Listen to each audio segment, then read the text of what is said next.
Good evening, all. It's Luke and Sarah here again. So I just want to recap on the last part of this series from Sarah, of Sarah's story. So in our last sort of series, we sort of broached on the importance of the NDIS, and some people may not be eligible for NDIS. However, it's always worth having a go at trying for NDIS. However, if there is no NDIS, there's always other services that are available to you, because we have such an amazing healthcare system. Okay, so we talked about the importance of the NDIS, and then we also we broached on I guess going through divorce, rebuilding your life after a divorce, letting sort of bygones be bygones. And I guess sort of Sarah was saying that they reconnected and they're really good friends now, which is great. I don't think that happens a lot with a lot of sort of relationships nowadays. It can get pretty ugly sometimes, which life goes on, I guess, and you have to move forward and you can't look back. So we talked about that, and we also talked about setting these pegs in the ground and building yourself back up again. So what do you reckon, Sarah? Yeah, now I'm in a completely different place. I'm in a place now where I think of a well, and I went to the bottom of the well. I put the pegs in the ground. I've come out of the well, and I'm now ready to start and thrive a fully independent life.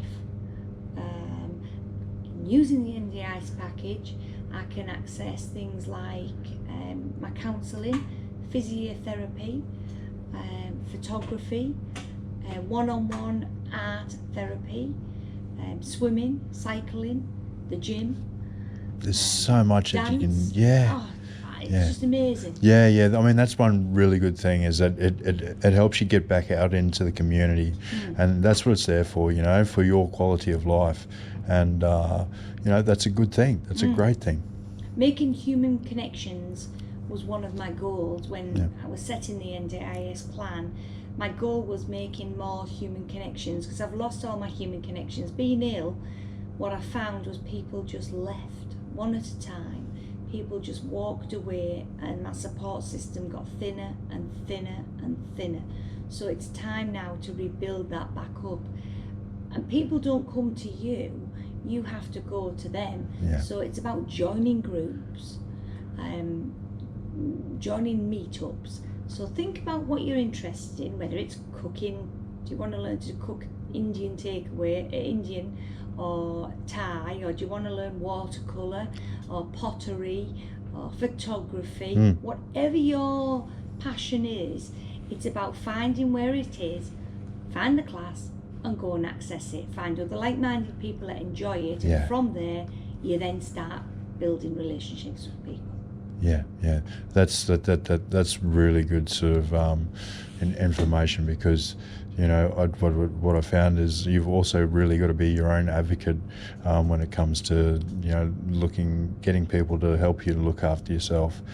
Most people are too proud, and they they say, I don't deserve that, but in actual fact, everyone deserves the help.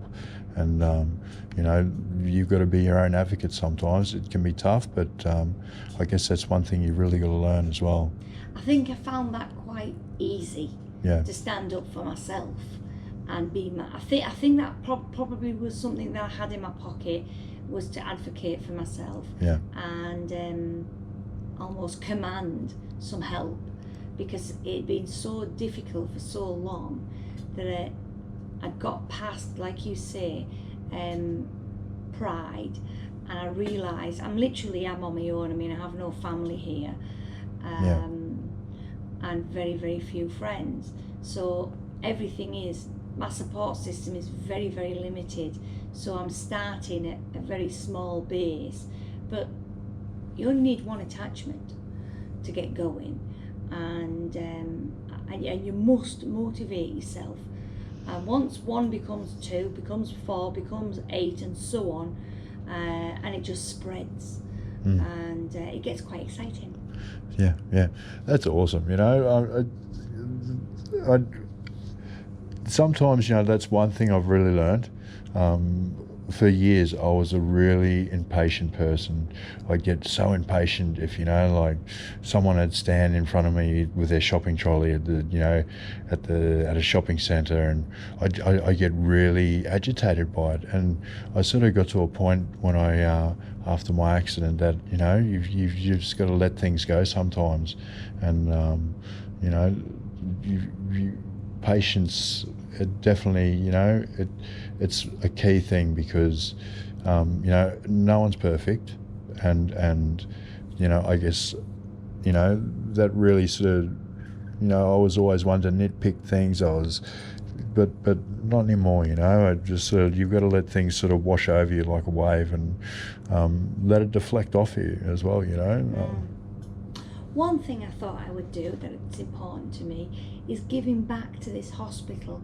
Yeah. So today I spoke to the art curator about maybe using the room, and there's two ideas I've got. One is to use the art, the room here, but I'll talk about that in our next session.